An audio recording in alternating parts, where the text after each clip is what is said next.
সবাইকে স্বাগতম।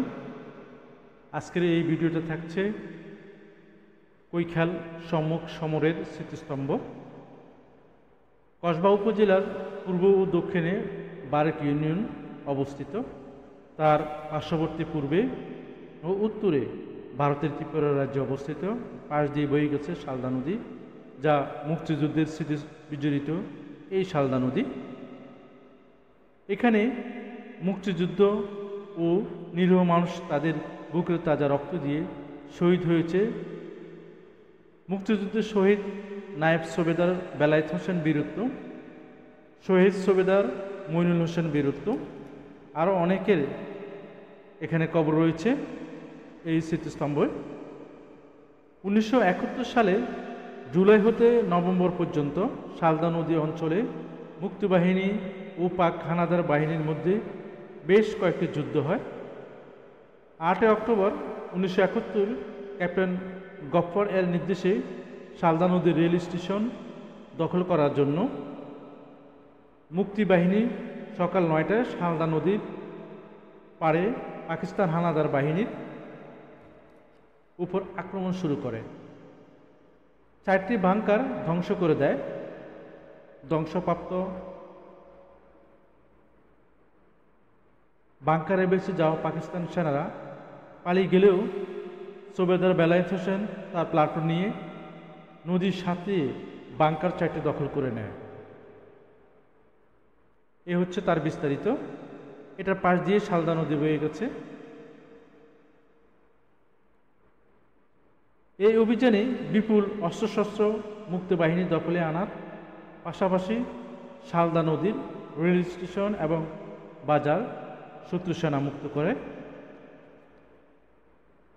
পাকিস্তান হানাদার বাহিনী পাল্টা আক্রমণ করে পুনরুদ্ধার দখল করতে পারেনি।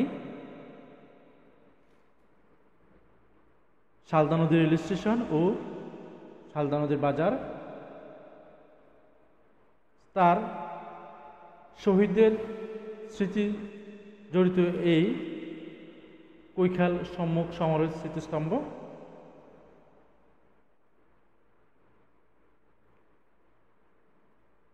কসবা উপজেলার ত্রিপুরা রাজ্যের পার্শ্ববর্তী হওয়ার কারণে মুক্তিযুদ্ধ ও স্বাধীনতার সময় এই শালদা নদীকে ঘিরেই অনেক যুদ্ধ হয় এবং অনেক মুক্তিযুদ্ধ শহীদ হয়েছিলেন।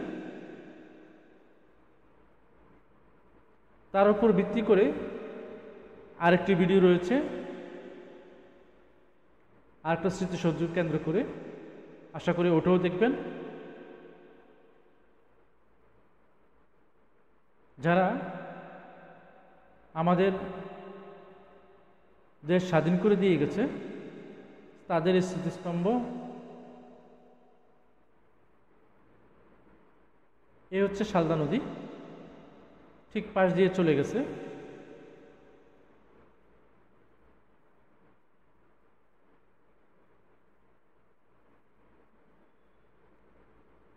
আশা করি মুক্তিযুদ্ধের উপরে আমার আরও কিছু ভিডিও রয়েছে, বীরশ্রেষ্ঠদের সমাধিস্থল সম্পর্কে রয়েছে, সেগুলোও দেখবেন। আমার এই ভিডিও যদি ভালো লাগে অবশ্যই শেয়ার করবেন। পরবর্তীতে ভিডিও দেখা হবে। সবাইকে স্বাগতম জানাচ্ছি কেল্লাপাথর সমাধিস্থল থেকে। কেল্লাপাথর সমাধিস্থল ব্রাহ্মণবাড়িয়া কসবায় 1971 সালে যে সকল মুক্তিযুদ্ধ শহীদ হয়েছিলেন তাদের স্মরণে এই কেল্লাপাথর শহীদ সমাধিস্থল। এটা হচ্ছে কেল্লাপাথর শহীদ সমাধিস্থলের প্রধান গেট। এই সমাধিস্থলটা পাহাড়ের উপরে, তার উল্টো দিকে একটা ডাকবাংলো রয়েছে। জেলা প্রশাসকের উদ্যোগে জেলা পরিষদ রেস্ট হাউস, কেল্লাপাথর ব্রাহ্মণবাড়িয়া কসবা ব্রাহ্মণবাড়িয়া। একটা পাহাড়ের উপর থেকে গেট দিয়ে ওঠার প্রথম অংশটুকু। ব্রাহ্মণবাড়িয়া শহর থেকে সিএনজি করে যেতে হবে এটা কসবায়। কেল্লাপাথর শহীদ সমাধিস্থল কসবা উপজেলার দক্ষিণে 10 কিলোমিটার দূরে ভারতীয় সীমান্তের সন্নিকটে বারেক ইউনিয়নে কোল্লাপাথর গ্রামে মুক্তিযুদ্ধ চলাকালীন সময়ে সীমান্ত এলাকায় যুদ্ধ শাহাদাত বরণকারী বীর মুক্তিযোদ্ধাদের লাশ সংগ্রহ করে স্থায়ী জনগণের উদ্যোগে স্থানীয় অধিবাসী মোহাম্মদ আব্দুল মান্নান সাহেবের নিজস্ব মালিকানাধীন পাহাড়ের চূড়ায় 51 জন মুক্তিযোদ্ধাকে সমাহিত করা হয়।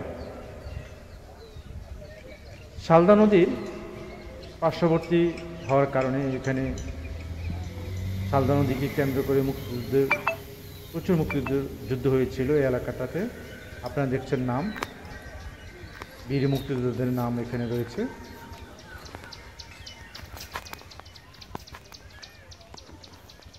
এ হচ্ছে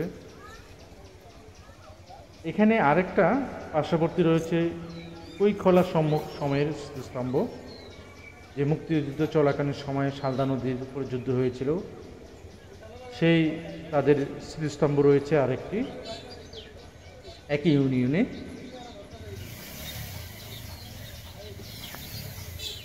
এই হচ্ছে বীর মুক্তিযোদ্ধাদের লাশের বর্ণনা, তাদের নামের তালিকা।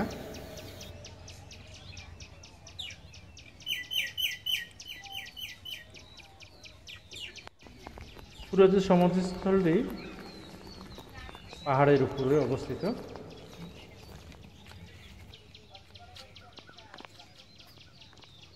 বীর মুক্তিযোদ্ধা আব্দুল সালাম বীর বিক্রম। পাশে একটি পর্যটক কেন্দ্র রয়েছে, এখানে পর্যটক খুব সমগ্র হয়ে থাকে। আমি আগে বলেছি স্থানীয় অধিবাসী মোহাম্মদ আব্দুল মান্নান সাহেবের নিজস্ব মালিকানাধীন পাহাড়ের চূড়ায় 51 জন মুক্তিযোদ্ধাকে সমাহিত করা হয়।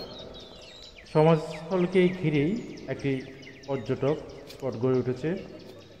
জেলা পরিষদ কর্তৃক সমাধিস্থলের পাশে পর্যটক অত্যাধুনিক ডাক বাংলা গড়ে তোলা হয়েছে। একটা মসজিদ কমপ্লেক্স রয়েছে পাশে। মসজিদ কমপ্লেক্সটা হয়নি, এখনো কাজ চলতেছে।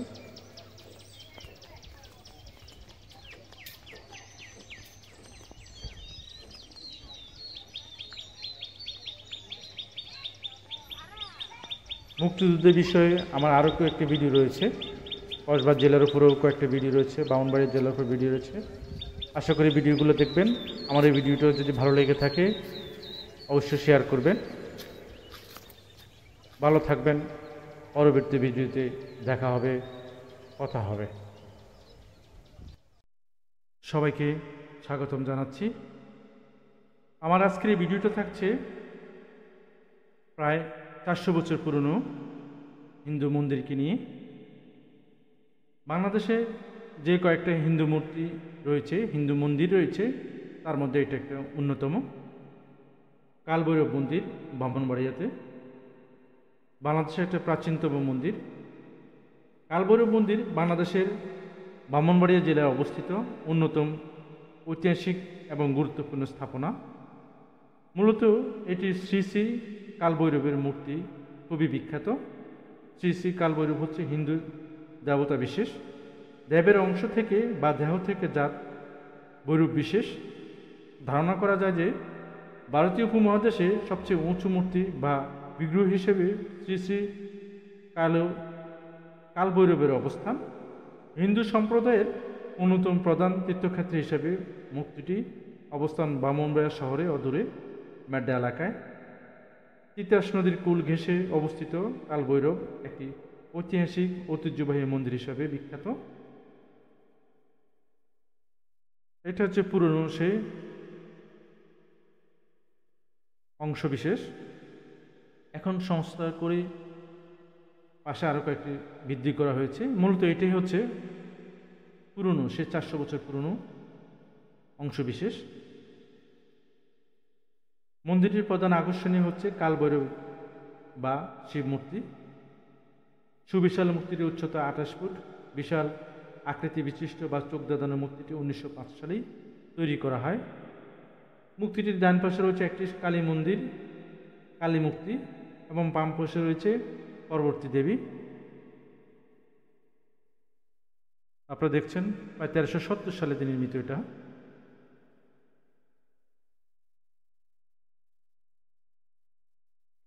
কালভৈরব মন্দিরের স্থানটি সরাইলের বিখ্যাত জমিদার নূর মোহাম্মদ দান করেছিলেন। ব্রাহ্মণবাড়িয়া শহর প্রতিষ্ঠার পূর্বেই ম্যাড্ডা ছিল তিতাস তীরবর্তী বাজার। এই মন্দিরের মূল কালভৈরবের বয়স প্রায় 400 বছরের মতো, 300 থেকে 400 বছরের মতো হবে। শহরের উত্তর সীমানায় শান্ত তিতাস নদীর পশ্চিম পাশে ম্যাড্ডা গ্রামের এই জায়গা তখন ছিল পঞ্চবটের জন্য বিখ্যাত। সেখানে পঞ্চবটির মূল স্বমহিমা আবির্ভূত হন কালেশ্বর শ্রী শ্রী কালভৈরব মূর্তি। বাংলাদেশের এই হচ্ছে প্রধান আকর্ষণীয় মূর্তিটির। এই মন্দিরের সবচেয়ে আকর্ষণীয় হচ্ছে এই মূর্তিটি কালভৈরব মন্দিরের প্রধান বিগ্রহ কালভৈরব। বাংলাদেশের আরও ঐতিহ্যবাহী মন্দির নিয়ে আমার বেশ কিছু ভিডিও রয়েছে, আপনাদের যদি ভালো লেগে থাকে অবশ্যই শেয়ার করবেন।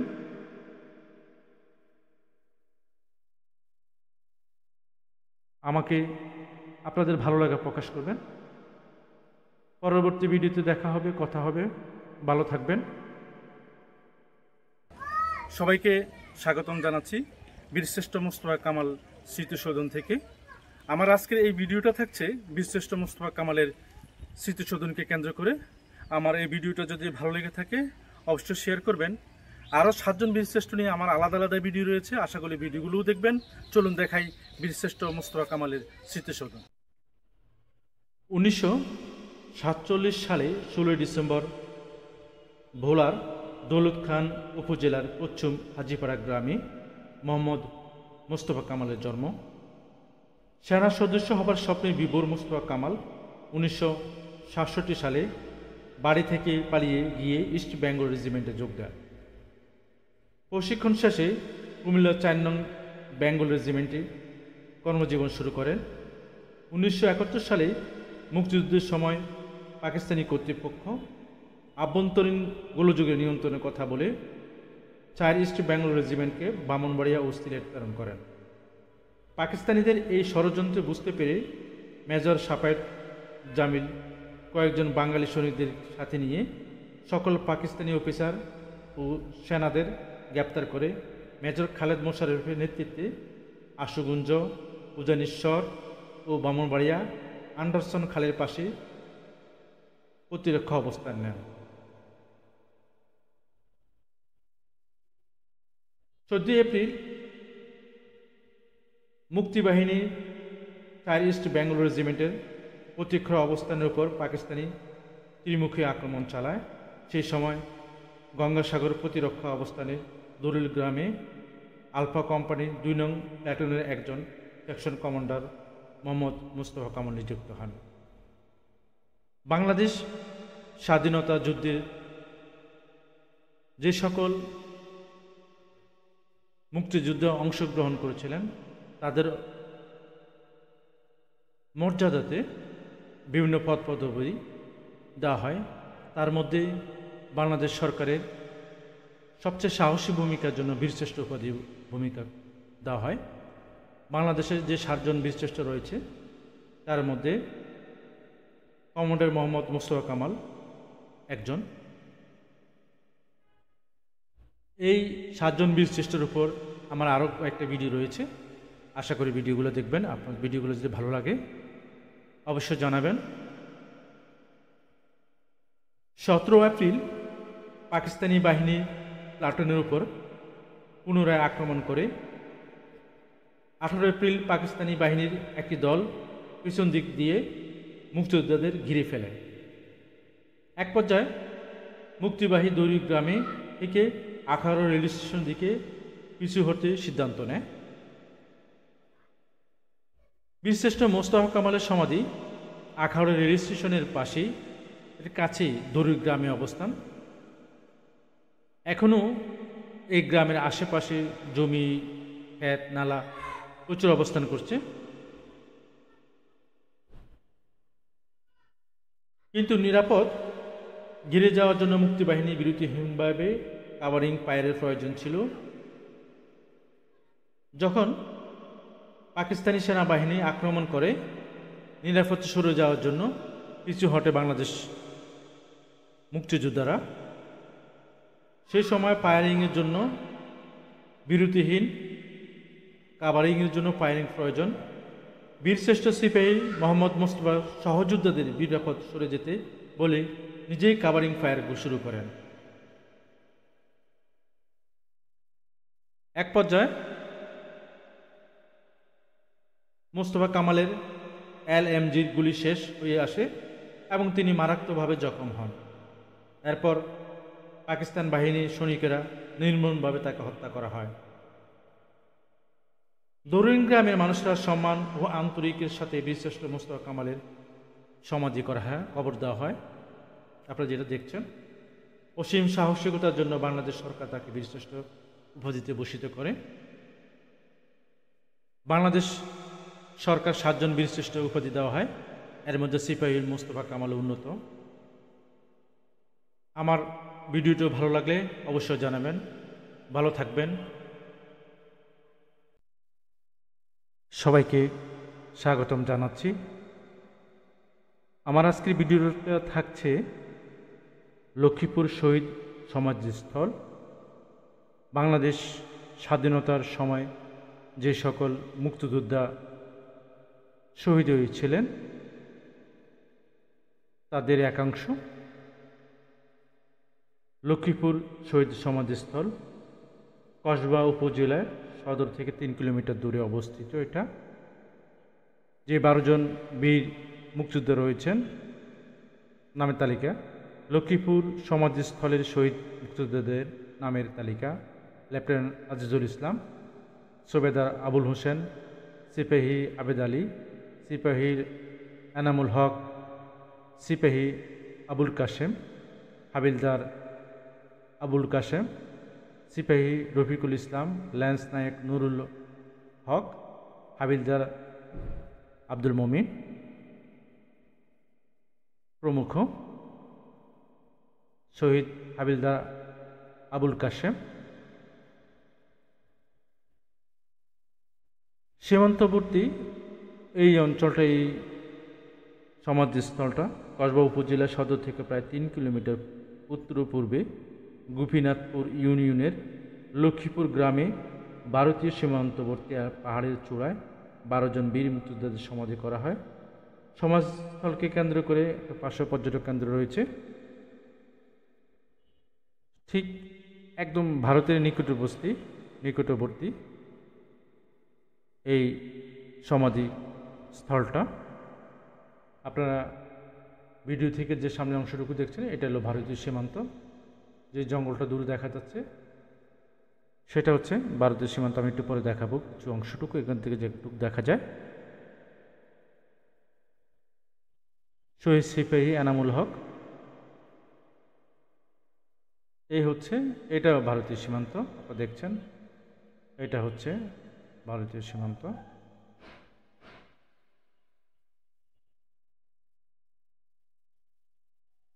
এই অংশটুকু পুরোটাই ভারতীয় সীমান্তবর্তী পাহাড়। আর আমি যেখানে দাঁড়িয়েছি সেটা হচ্ছে বাংলাদেশের সীমান্ত। বীর মুক্তিযোদ্ধার সমাধি নাম শহীদ শওকত আলী, সেক্টর 3। এটা সমাধিস্থল একটু বাইরে। এই স্মৃতিস্তম্ভটা 7 জন বীর শ্রেষ্ঠের উপরে আমার কিছু ভিডিও রয়েছে, আলাদা আলাদাভাবে, একসাথেও রয়েছে। আশা করি আমার ভিডিওগুলো দেখবেন। বাংলাদেশের মুক্তিযুদ্ধের উপরে, সমাধি কেন্দ্রের উপরে, সব কয়টা জেলার উপর রয়েছে। আমার ভিডিওগুলো দেখবেন। যদি ভালো লেগে থাকে অবশ্যই শেয়ার করবেন। পরবর্তী ভিডিওতে দেখা হবে, কথা হবে। ভালো থাকবেন আর বেশি করে শেয়ার করবেন। আমাকে জানাবেন কেমন লাগে আমার ভিডিওগুলো। সবাইকে স্বাগতম জানাচ্ছি আরিফিন মসজিদ থেকে। আরিফিন মসজিদ হচ্ছে ব্রাহ্মণবাড়িয়া জেলার সরাইল থানায় অবস্থিত, বাংলাদেশের একটি ঐতিহাসিক মসজিদ। আজকের এই ভিডিওটা থাকছে আরিফিন মসজিদকে নিয়ে। আমার ভিডিওটা যদি ভালো লেগে থাকে অবশ্যই শেয়ার করুন। চলুন দেখাই আরিফিন মসজিদ। সালে ব্রাহ্মণবাড়িয়া সরাইল উপজেলায় আরিফেল গ্রামে নান্দনিক শৈলীতে নির্মিত এই আরিফিন শাহী মসজিদ। এটা মোগল স্থাপত্য, মোগল আমলে তৈরি এই মসজিদটি। অপূর্ব নির্মাণ শৈলীর মসজিদটির, অনেকটা তাজমহলের মতো দেখতে, খুবই নান্দনিক, খুবই আকর্ষণীয়। যারা ঘুরতে যাবেন বুঝতে পারবেন মসজিদটি একটু ব্যতিক্রমী। মসজিদটির ছাদের উপর থাকা গম্বুজ এবং এর নান্দনিক কারুকার্য জানান দেয় মোগলের ঐতিহ্য, মোগল আমলের ঐতিহ্য। মোগলদের স্থাপত্যর যে আকর্ষণীয়, সেটা এই মসজিদে দেখলে বোঝা যায়। প্রত্নতাত্ত্বিক বিভাগের তালিকাভুক্ত মসজিদটির প্রধান ফটক থেকে শুরু করে মসজিদের ভিতরে বিভিন্ন অংশে কারুকার্য প্রাচীন উৎকর্ষতা জানান দেয়। মসজিদটির লম্বা 60 ফুট এবং প্রস্থ 30 ফুট। মসজিদের 4 কোণা রয়েছে 4টি বুরুজ ও মোট 3টি গম্বুজ। গম্বুজগুলো পদ্মফুল আঁকা। মসজিদটির ছাদ 3টি বড় গম্বুজ দ্বারা আবৃত।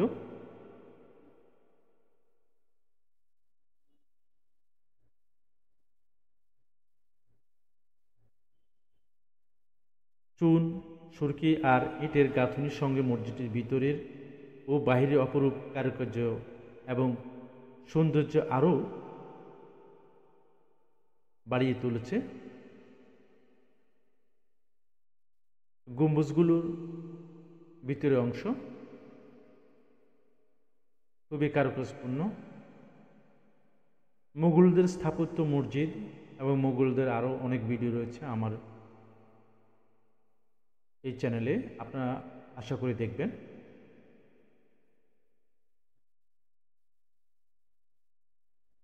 মসজিদটির 5টি প্রবেশপথ রয়েছে, 3টি পূর্ব দিকে এবং বাকি 2টি যথাক্রমে উত্তর ও দক্ষিণ দিকে।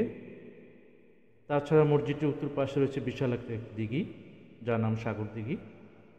বাংলাদেশের ঐতিহাসিক মসজিদ, ঐতিহ্যবাহী মসজিদ, বিভিন্ন মসজিদ নিয়ে, বিভিন্ন জায়গার মসজিদ নিয়ে আমার অনেকগুলো ভিডিও রয়েছে। আশা করি এই ভিডিওগুলো আপনি দেখবেন। যদি ভালো লাগে অবশ্যই জানাবেন।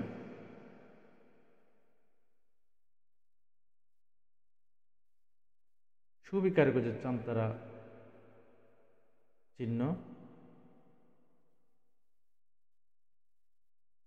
1662 সালে দরবেশ শাহ আরিফিন এই মসজিদটি নির্মাণ করেন। মসজিদটির দৈর্ঘ্য 80 ফুট, প্রস্থ 30 ফুট। এর 4টি চারিদিকে বুরুজ, 3টি গম্বুজ রয়েছে। গম্বুজগুলো পদ্মফুল অঙ্কিত রয়েছে। আরও ফলশ্রুতিতে বলা যায় সাগর দিঘি থেকে পানি পান করে আগত ব্যক্তিরা রোগমুক্ত হতেন। এছাড়া মসজিদটির দক্ষিণে রয়েছে 2টি কবর, জোড়া কবর নির্মাণ রয়েছে, অনেকটা কল্পকাহিনী। কবর দুটি মুঘল স্থাপত্যকলা এবং অপূর্ব নির্মাণশৈলীর প্রভাব বিদ্যমান। এগুলো কার মজা ছিল তার প্রকৃত তথ্য এখনও পাওয়া যায়নি। তবে প্রতিটি ধর্মপ্রাণ মুসলমান এসে মসজিদে নামাজ আদায় এবং বিভিন্ন মানত করে থাকে। অপূর্ব মসজিদটি আপনারাও আসতে পারেন আসার জন্য। ব্রাহ্মণবাড়িয়া জেলার সরাইল বাজার যাওয়ার আগেই, অথবা খুবই সহজ একটা পদ্ধতি হচ্ছে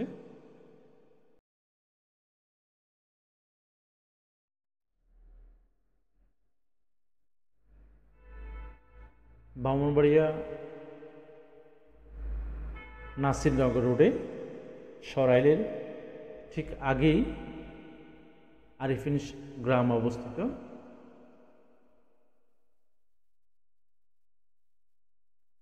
মসজিদটির ভিতরের অংশ আপনি দেখছেন, এখনো খুবই আকর্ষণীয়, যা আকর্ষণ করে থাকে এই মসজিদটি।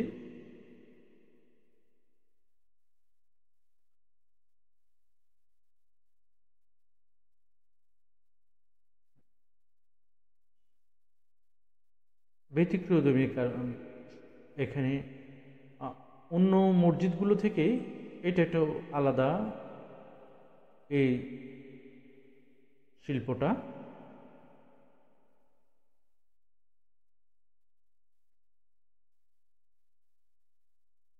নির্মাণশৈলীর এই নির্মাণশৈলীর আলাদা বৈশিষ্ট্য রয়েছে। এই মসজিদটাতে অনেকগুলো বৈশিষ্ট্য রয়েছে আলাদা মসজিদ থেকে, অন্য মসজিদ থেকে এগুলো রয়েছে। সবগুলো গম্বুজ মসজিদ বিশিষ্ট মসজিদে কিছু কাজ একই রকম থাকে। এটার মধ্যে এই কারুকাজগুলো একটু ব্যতিক্রম, অনেক আকর্ষণীয় কারুকাজ এখানে, এখনই খুবই স্পষ্ট বোঝা যাচ্ছে ভিতরের অংশটুকু। টাইলস কিন্তু অংশটুকু পরে লাগানো, কিন্তু মূল কারুকাজ হচ্ছে উপরের অংশটুকু। মসজিদে এখনো নামাজ আদায় হয়।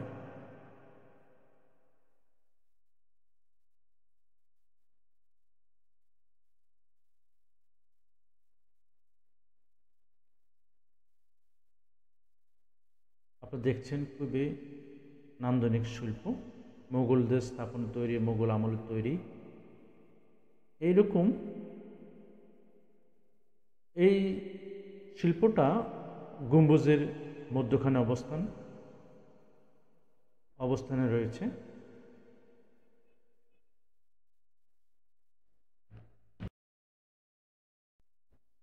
সবাইকে স্বাগতম জানাচ্ছি। আমার আজকের ভিডিওটা থাকছে হরিপুর জমিদার বাড়িকে নিয়ে। নাসিরনগর উপজেলায় হরিপুর গ্রামে তিতাস নদীর পূর্ব প্রান্তে হরিপুর জমিদার বাড়ি কালীর সাক্ষী হয়ে দাঁড়িয়ে রয়েছে। এ হচ্ছে হরিপুর জমিদার বাড়ি। বর্তমানে এটা অর্পিত সম্পত্তি। বাড়িটিকে কেউ বলে রাজবাড়ি, বড় বাড়ি, আবার কেউ বলে জমিদার বাড়ি। প্রতিদিন দেশের বিভিন্ন অঞ্চল থেকে অনেক লোক আসে বাড়িটি দেখতে।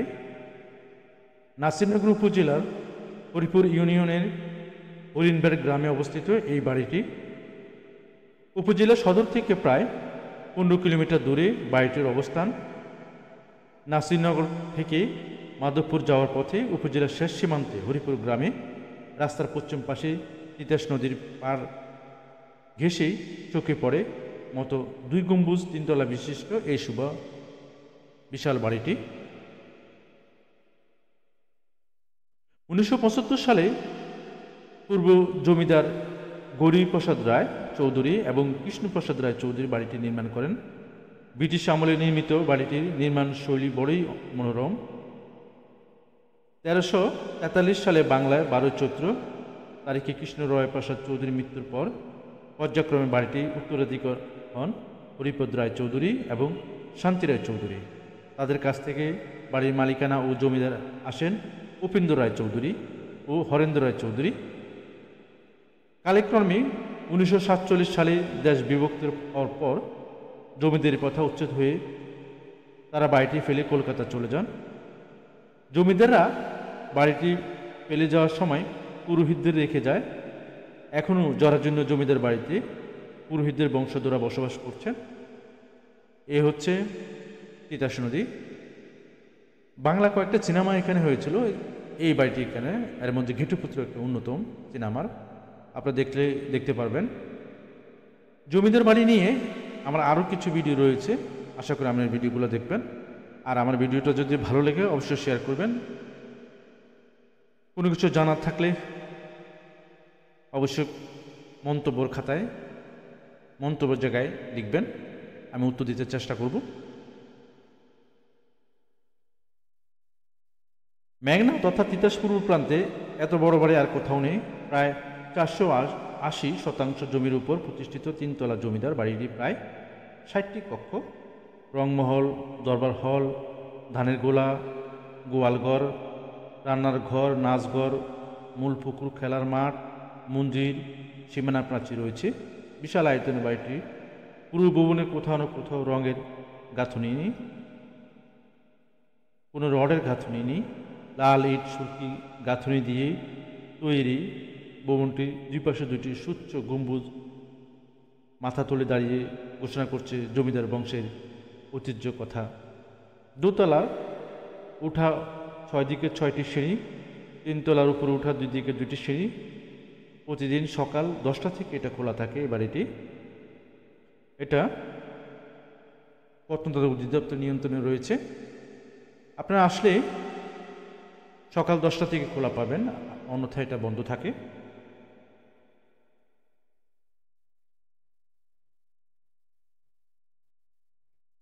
বাড়িটির পশ্চিম উত্তর কোণে 6টি বেডরুম, মূল পুকুরের পূর্ব পাড়ে 4টি, পশ্চিম পাড়ে 4টি বেডরুম রয়েছে।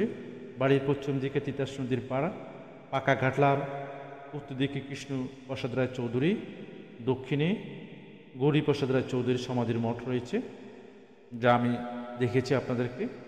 প্রতিটি বাড়িটি দেখার জন্য এখনও দেশের বিভিন্ন স্থানের থেকে লোকজন আসে, বনভোজন হয় এখানে প্রায়।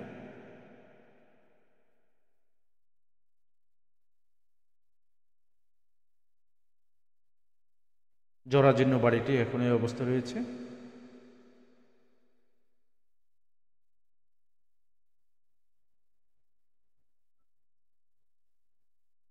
পরবর্তী কোনো জমিদার বাড়ি বা কোনো ভিডিও নিয়ে দেখা হবে। ভালো থাকবেন, আশা করি।